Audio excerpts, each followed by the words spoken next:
My name is Andres Rastelli. I'm a BDM for Clenergy Australia, and it's my 5th year in All Energy, so I'm excited to be here. And you've got a massive stand. I was talking to you before. It looks like about 30 or so people from Clenergy. Yeah. We got pretty good stuff going on. We got an engineering booth right here. Yeah. We got our solar roof section here. And then we've got our Formula One car, which is pretty cool, by Monash. That's and nice. a little racing track. Also, we got our battery section there. We got portable batteries and ESS. Hang on, so Clenergy are moving into the battery space. Correct. Yep. Well, you got to tell me about that. Well, look, I mean, we've been doing racking for 16 years, and we've done pretty good in Australia in terms of solar roof. We got a pretty good range, but this industry makes you want to work and have products that will be compatible together. So we do racking, we do cable trays now, which are amazing. And then we're jumping into the portable batteries and just ESS, so energy storage systems. And we're very excited about it. So you say portable batteries. What's the market for those specifically? So excellent question, Veli. Look, Thank you. Outdoors, camping, but also installers. Many times we've seen installers go up the roof, and then you've got no battery there, or you've got to disconnect the system, or sometimes you don't have that power there when you need it. Yeah. So that's I think it's very practical to have a portable battery there, just to run your drills or... Yeah, so charging, I mean, obviously all the guys now are using, and have been for many years, lithium-based battery drills. Correct.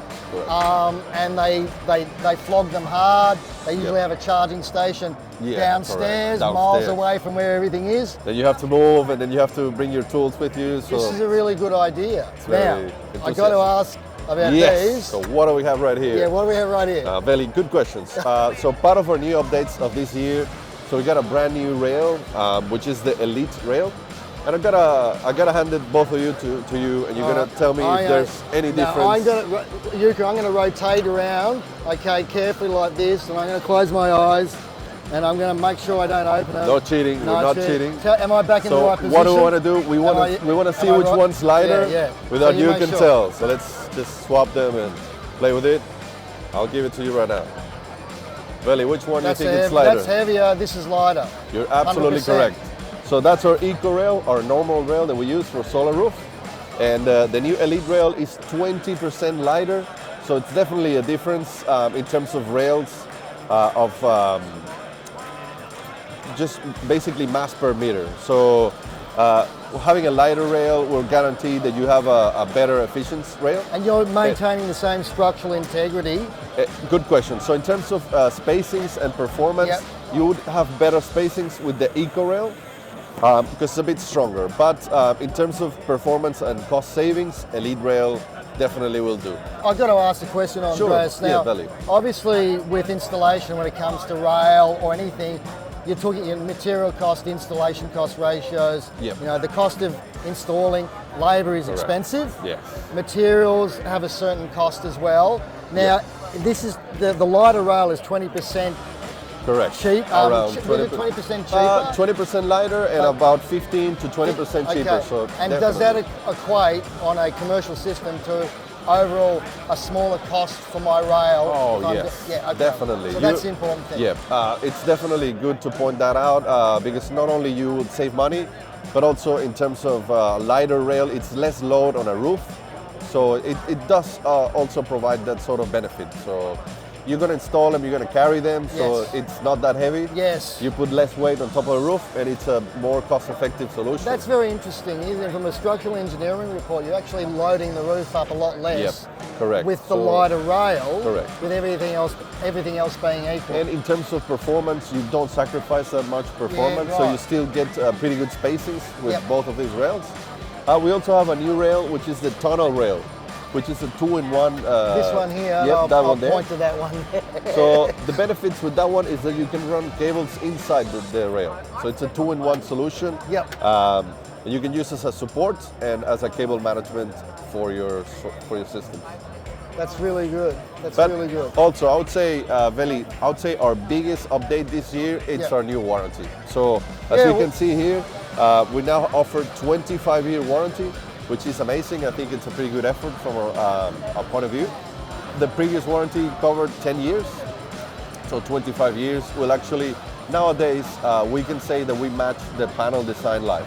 So a lot of the standard panels would be 25-year design life. Yeah, exactly. That's what we wanted to match, so creating a racking system that gives you the same sort of So what kind span. of warranty are we talking about? What, is it a full replacement warranty? What? I'm so getting nitty-gritty. No, that's all right. That's perfectly good question. So there's difference in terms of structural or finish warranty. But yeah, we can get more technical with that later on.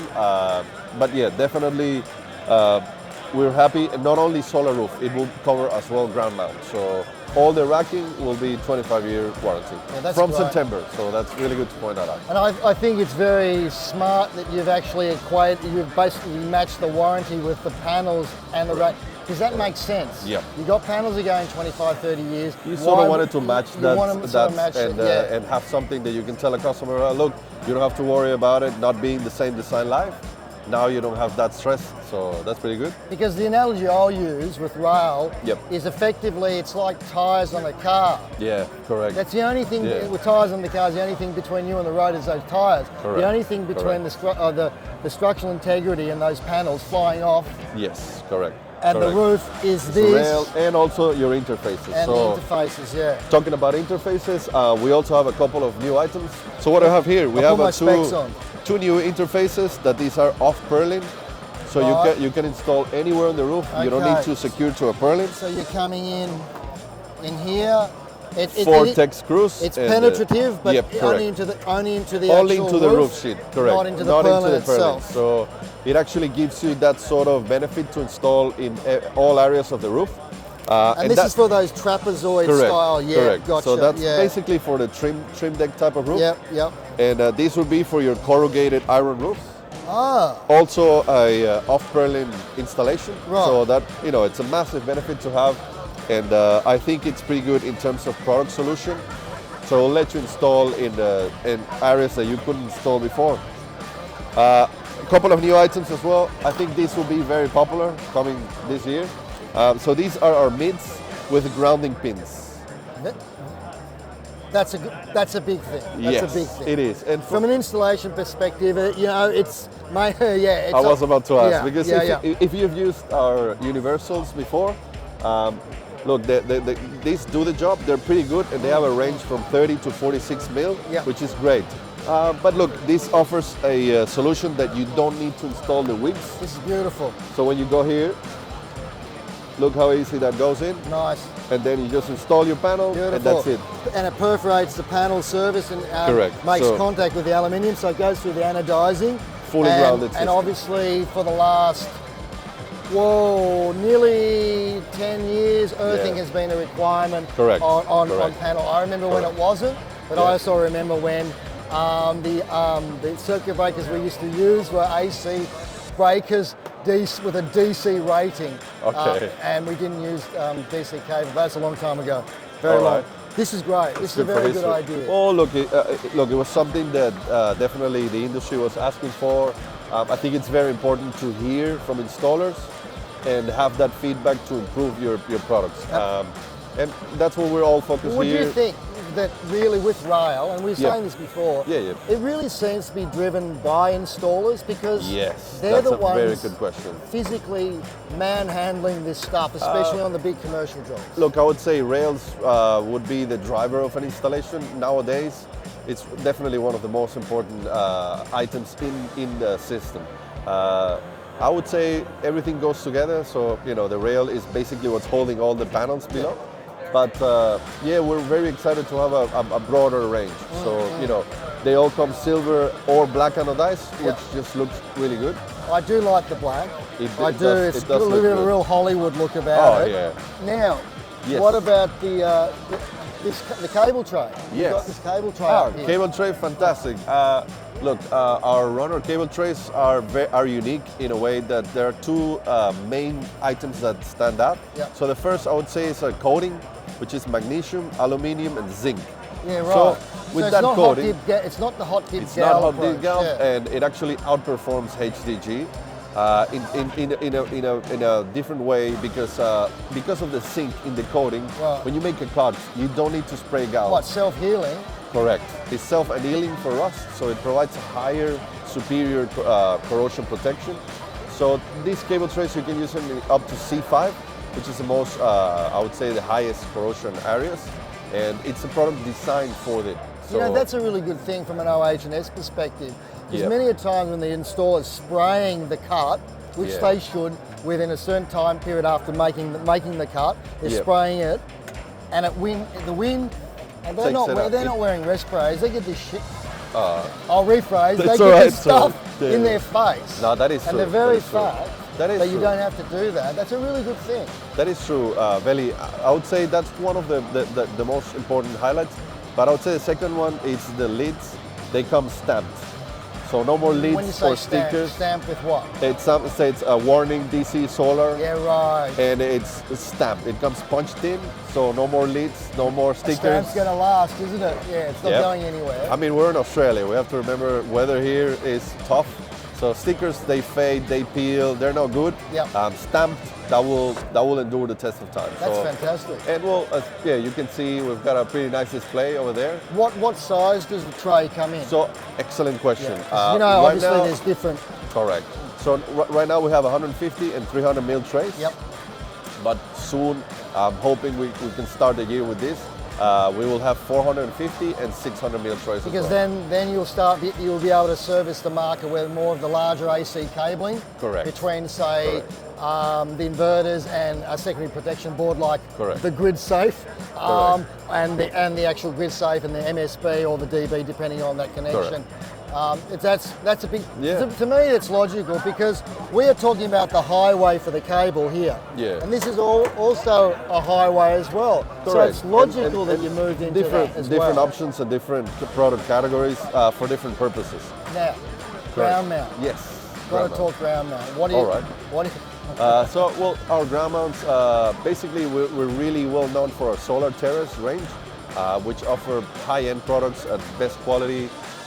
And we've got different materials, so you can either have a fully aluminium product or a combination between steel and aluminium. Well, steel on the post, you mean? Yeah, correct. Because they have to be driven in. Correct. Gotcha. So the Solar Terrace 2 actually is the one that has the post in steel. Right. And these can be rammed, they can be concreted, they can be installed with different foundation methods. So it's a pretty practical product, very easy to install and high quality. So we're very happy with our ground mount and roof mount products. The bigger market seems to be the roof mount though, doesn't it? Correct. So because I know with the solar farms, everyone's going on the really big jobs. That's a completely different utility scale. Correct. That's more construction. They're using galvanized, but maybe residential, commercial, solar roof, and I would say that's what we're famous for. Our solar roof range of items, they're pretty good. They offer a really diverse set of products that you can use, match, and for different types of installation. So good. It's good to know that we have now new products. So not only meets and air, just also the off-Berlin installation. It allows you to install all over the roof. So now this engineering hub. Are you talking about the actual nitty-gritty design? Correct. Because I know Schletter, years ago, Schletter used to do it. They stopped doing it. Everyone lamented when who were using that product. Sorry I mentioned Schletter, but I think are we talking about the ability to provide a pretty decent design? Of course. And that's fantastic. Right now, autonomy to do it by yourself. So we got a new program called Easy Engineering, which allows you to go into what's the program called? Easy Engineering. Like a lot of our ranges, PV Easy Rack, or our quoting systems called Easy Quote. Right. So this is called Easy Engineering for that purpose. Logical, we keep it all easy and simplified. Very good, very good. But look, the idea is to offer a bit more support in terms of engineering and technical support. So when you need to design a system or customize it, that's what we like to offer, that flexibility. We have our own in-house engineering team, which is exactly what we brought today. So you can see them, how they design and how they work right now.